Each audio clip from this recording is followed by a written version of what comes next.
저는 그 목회에서 중요한 사안이 생길 때마다 기도를 합니다. 뭐 누구나 다 마찬가지겠지만 그렇게 기도를 하고 그렇게 기도할 때 주변 사람들에게 기도를 부탁합니다. 제일 먼저는 제 아내에게 기도의 부탁을 하죠. 그래서 아내와 함께 손을 잡고 그렇게 기도를 합니다. 특별히 외국에 나갈 때는 출국하기 전에 꼭 두 손을 잡고 그렇게 가정과 교회를 붙잡아 달라고 기도를 합니다. 그리고 자녀들에게도 기도를 부탁하는데 특별히 자녀들이 어렸을 때 그 고사리 같은 손으로 기도할 때 하나님께서 응답하시는 것을 저는 많이 경험을 했습니다. 여러분의 자녀들을 우습게 보지 마시길 바랍니다. 자녀들도 기도를 하는 거죠. 그리고 저희 양가 부모님에게도 기도를 부탁을 하고 또 주변에 우리 교역자들이라든지 또 장로님들에게 부탁을 하고 우리 제자반 식구들에게도 부탁을 합니다. 왜냐하면 합심 기도의 힘을 믿기 때문입니다. 여러분, 합심 기도에는 능력이 있습니다. 우리가 합심으로 기도할 때 하늘문을 열어 주십니다. 왜 그러냐면 합심 기도를 주님이 원하시기 때문입니다. 주님이 원하시는 기도가 합심 기도라는 사실을 오늘 우리가 살펴보게 됩니다. 오늘 이 본문 앞에서 우리 주님은 교회가 결정한 징계는 하늘에서도 인정하시겠다 그렇게 말씀을 하십니다. 교회가 결정하는 것을 우습게 여기면 안 되는 거죠. 그 다음에 뭐라고 말씀하시냐면 18절에 진실로 너희에게 이르노니 무엇이든지 너희가 땅에서 물면 하늘에서 매일 것이다. 땅에서 풀면 하늘에서도 풀리리라. 근데 또 진실로 그렇게 말씀하시는 거죠. 19절에 진실로 다시 너희에게 이르노니. 진실로가 아멘이잖아요. 아멘. 다시 너희에게 이른다. 너희 중에 두 사람이 땅에서 합심하여 무엇이든지 구하면 하늘에 계신 내 아버지께 그들을 위하여 이루게 하시리라. 그렇게 말씀을 하고 있습니다. 여러분, 하나님은 합심 기도로 하늘문을 열어 주십니다. 여기 합심 기도, 합심하다라는 이 단어는 숨보내요. 그래서 이것이 원래 이제 화음을 맞추는 거죠. 동의하는 것입니다. 그래서 기도 합주회라는 그런 말이 있는데 마치 교향악단이 저마다의 악기를 가지고 음색을 내면 교향악이 되는 것처럼 그렇게 하나가 되는 것입니다. 합심 기도가 그런 하나 되게 하는 힘이 있는 거죠. 여기 두 사람 그렇게 말했는데 여러분 성경에서 둘이라는 것은 증인의 최소 단위입니다. 그리고 여기서 두 사람이라는 것은 교회를 말하는 것입니다. 교회라는 공동체, 최소한의 공동체, 그것이 두 사람입니다. 두 사람. 그래서 하나님은 교회의 권위를 중요시 여기는 거죠. 교회의 머리는 누굽니까? 예수 그리스도고. 교회가 이제 몸이고 우리는 지체인데 그 두 지체만 기도하더라도 그렇게 하나님께서 들어주신다고 말씀을 하시는 것입니다. 왜 예수님께서 이렇게 말씀하실까?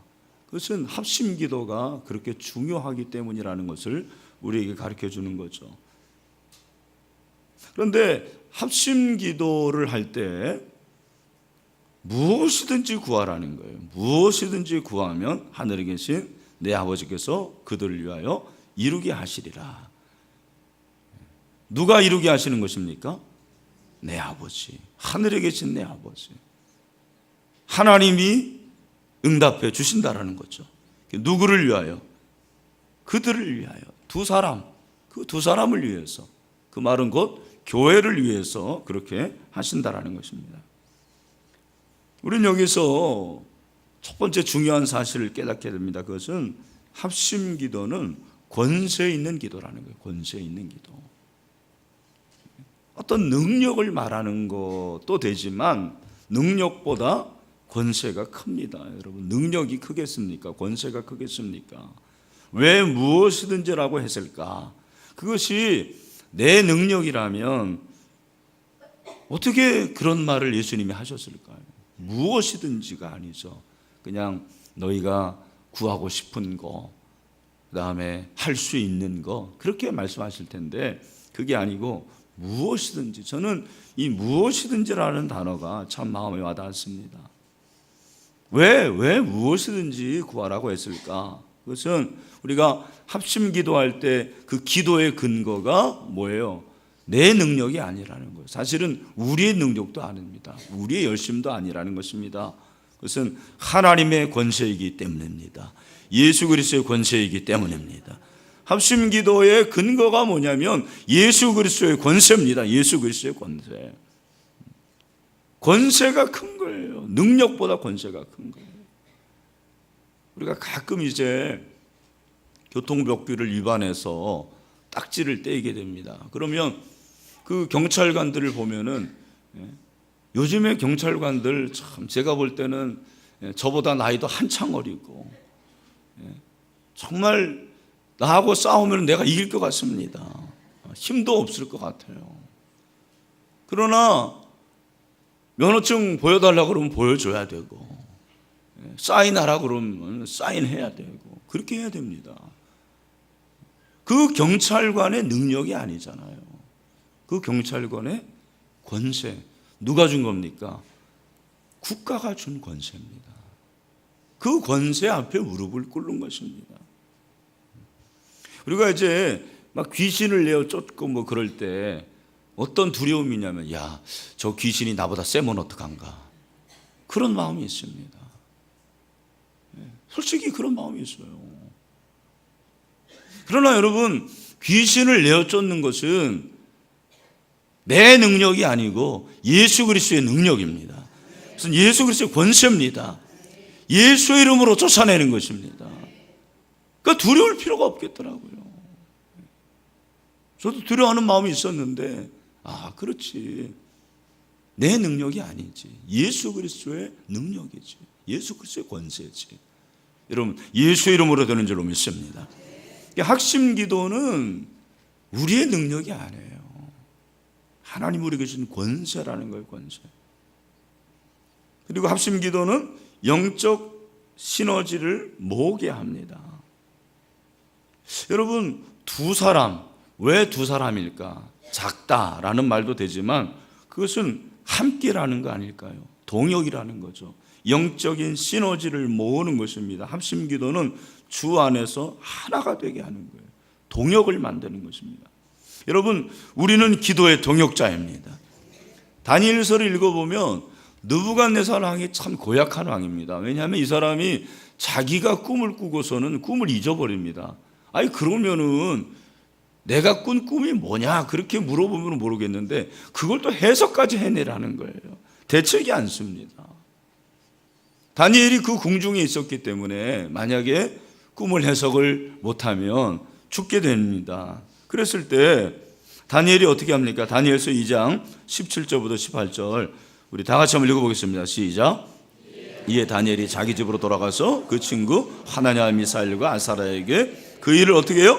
알리고 하늘에 계신 하나님이 이 은밀한 일에 대하여 어떻게 해요? 불쌍히 여기사 다니엘과 친구들이 바벨론의 다른 지혜자들과 함께 죽임을 당하지 않게 하시기를 그들로 하여금 구하게 하니라. 아멘. 여기 보니까 다니엘이 혼자 기도하는 게 아니고 세 친구에게 알립니다. 친구들아, 큰일 났다. 어떡하냐. 나와 함께 좀 기도하자. 기도의 동역을 부탁하는 거죠. 여러분, 기도의 동역이야말로 영적인 시너지가 됩니다. 기도의 동역이 영적 시너지가 되는 거예요. 그러니까 여러분, 우리가 함께 동역하는 것 중에서 가장 큰 동역은 뭐겠습니까? 그것은 기도의 동역이죠. 기도의 동역. 눈에 보이는 것도 중요하지만 눈에 보이지 않는 이 기도의 동역이야말로 정말 엄청난 시너지를 발휘하게 되는 것입니다. 합심 기도는 영적 시너지를 모으게 합니다. 또한 합심 기도는 기도의 응답을 보장합니다.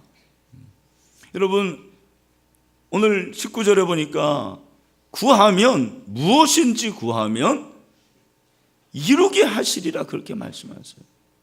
물론 기도에 대한 말씀의 약속은 성경에 나와 있지만 이렇게 분명하게 말씀하시는 것을 보면 여러분, 합심 기도는 응답이 확실합니다. 그렇죠?